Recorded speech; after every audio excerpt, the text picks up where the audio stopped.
పట్టదండి వాళ్ళకి. డబ్బు ఎక్కువ సంపాదించామనుకో నిద్ర పట్టదు. డబ్బు సంపాదించడంలో మనశ్శాంతి అనుకుంటారు, ఉండదు. ఏమంటే డాబాలో నువ్వు నివసించినా కానీ ఈ డబ్బులు ఎవరన్నా తీసుకెళ్తారేమో, ఎవరన్నా దొంగలు వస్తారేమో అని మనశ్శాంతి లేక దాని మీదే ఉండదు మనసు అంతా.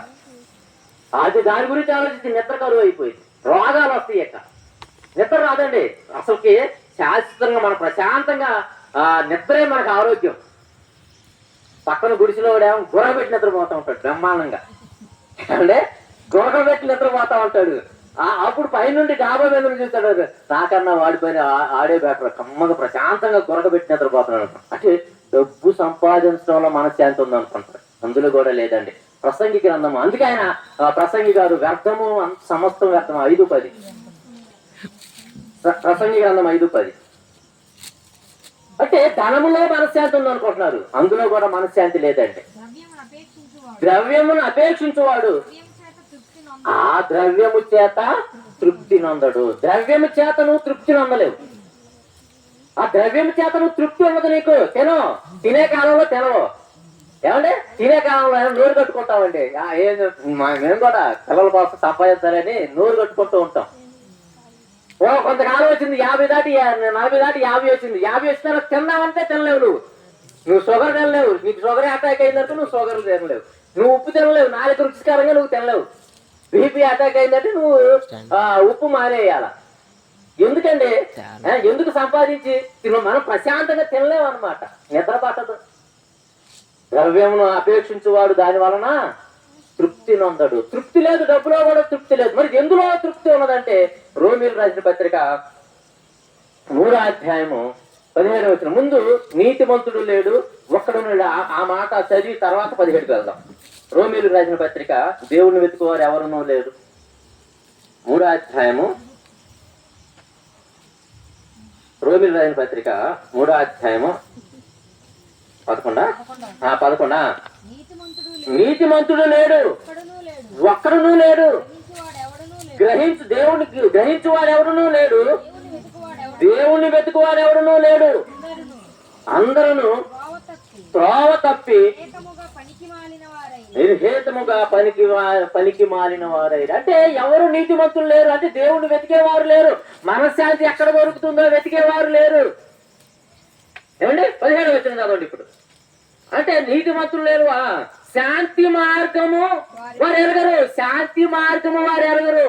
నీకు శాంతి, మనశ్శాంతి ఎక్కడ దొరుకుతుందంటే వాక్యము దగ్గరికి రా. నేను వాక్యం వినండి, చాలా ప్రశాంతంగా ఉంటుంది. ఒక పాట వినండి, చాలా దేవుని మాట వినండి, చాలా ప్రశాంతంగా ఉంటుంది. ఏమంటే శాంతి మార్గము వారు ఎరుగరు, వారి కన్నులు ఎదుట దేవుని భయం లేదు. శాంతి మార్గమును తెలుసుకోవాలి. ఇదే శాంతి మార్గం అంటే. నీకు మనశ్శాంతి ఎక్కడ దొరుకుతుందంటే ఎక్కడా దొరకదు. నువ్వు ప్రపంచంలో నువ్వు ఏడన్నా తిరుగుగాక ఎక్కడా నీకు మనశ్శాంతి దొరకదు. దీనికి మనశ్శాంతి ఇచ్చేది ఏంటో తెలుసా? వాక్యము. దేవుడే నీకు వాక్యం ఇచ్చేది. నీ దేవుడే నీకు మనశ్శాంతిని ఇచ్చేది. 23వ కీర్తన 1వ వచనం నుంచి ముగించుకుందాం. 23వ కీర్తన 1వ వచనం నుండి, యెహోవా నాకు కాపరి, నాకు లేమి కలగదు. దేవుడు మనకి కాపరిగా ఉంటే మనకి లేమి ఉండదండి. పచ్చిక గల చోట్ల ఆయన మనలను పరుండ చేసి ఉన్నారంట. ఏమండి?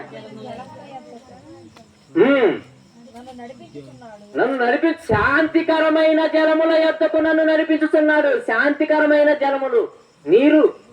నేనిచ్చు నీళ్లు త్రాగువారు దప్పికొన్నారు, ఎన్నడూ దప్పికొన్నారు. నీరంటే ఏంటి? వాక్యం అండి. వాక్యం మనశ్శాంతిగా ఉంటుందండి. మేము ఎక్కడి నుంచి వరగడి నుంచి వచ్చాము, అన్నోళ్ళు కొండపాడు నుంచి, ఏమండి రకరకాల ప్రతిపాడు నుంచి. ఎందుకు మేము ఎక్కడికి కూడుకుంటున్నామంటే, ఎందుకు మేము ప్రతి ఆదివారం దేవుని మాటలు అనేక ప్రాంతాల్లో తిరిగి చెబుతున్నామంటే ఇందులో ఉన్న మనశ్శాంతి. దేవుని పని చేయటంలో ఉన్నది మనశ్శాంతి. దేవుని పిల్లలతో సహవాసం కలిగి ఉండటంలో ఉంది మనశ్శాంతి. చాలా ఆనందంగా ఉంటుందండి. ఏమంటే లోకంలో నువ్వు ఎక్కడికి వెళ్ళినా కానీ నీకు ఆనందం లేదు. నువ్వు ఎక్కడికి తిరిగినా కానీ నీకు మనశ్శాంతి రాదు. నీ మనస్సు, నీ ఆత్మను శాంతింపజేసేది దేవుడు ఒక్కడే. ప్రయాసపడి భారము మోయుచున్న సమస్త జనులారా నా యొద్దకు రండి, నేను మీకు విశ్రాంతి. తొందరపడి ఆత్మహత్యలు చేసుకోమాకండి. సమస్యలో సమస్య లేని మానవుడు అంటే ఎవరూ లేరు. ఎటు చేసుకుని చచ్చిపోదాం అనుకున్నావుగా, దేవుళ్ళలోకి వచ్చి చచ్చిపో. దేవుళ్ళలోకి రావటం కూడా చచ్చిపోవటమే.